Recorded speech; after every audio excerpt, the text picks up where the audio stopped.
And good evening. Toronto police officers have been quietly staging a job action for the past month as emergency response times reach what the union calls a crisis level. But that very work to rule by frontline officers may be compounding the time it takes to deal with everything from assaults and break-and-enter calls to suicide calls. A threatened suicide where a girl's going to jump off a bridge was on the board for 5 hours and 30 minutes. Hydrobox explosion, beanie impending for over 20 hours, harassment for 8 hours. Screenshots of the dispatch board show a snapshot of recent days where it has taken hours for police to respond to domestic assault, suicide threats, even gun calls. Here, 15 calls impending, a robbery, no units, or sorry, an assault just occurred, 2 hours and 23 minutes, person with a gun, 2 hours and 15. Somebody need medical assistance, emotionally disturbed person, 1 hour and 47, and an overdose, 44 minutes.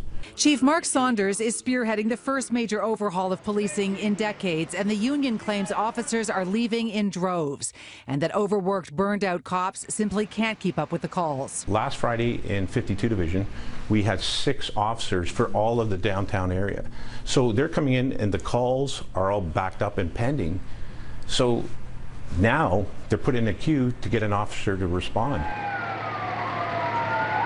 But there might be another factor at play. Frontline officers are essentially staging a job action by refusing to race through call after call, by following by-the-book union break rules, and by not using their personal cell phones to speed up their jobs. We want them not to be going to call, not to be taking shortcuts. We don't want to make a broken system work. Listening to you, I'm hearing that there is a quiet job action that is taking place right now. There's a quiet attempt by the cop on the beat to say, you know what, we're not plowing through all this stuff because this is the reality of what we're facing, and we need you to know at 40 College. I would say that is correct, but I wouldn't call it a job action. What would you call it? I would say it's a bunch of concerned officers who are concerned about public safety and serving the public.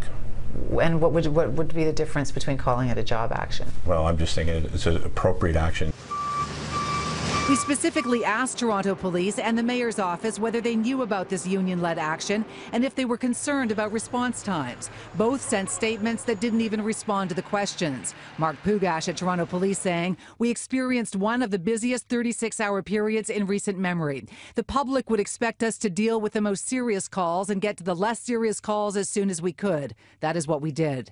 The Mayor's statement talks about the need for shift changes and says, "I'm committed to modernizing the Toronto Police Service so we continue to be the safest major city in North America." The union leader is threatening to ramp up job action and says his frontline officers now have a new mantra. The first words out of their mouth, "Sorry it took so long." That's the new, slogan of the Toronto Police Service. This union leader says he's hoping to meet with the chief and the police board chair in coming days. If they don't do that, they will be planning what McCormick says will be a more visible job action by rank and file cops.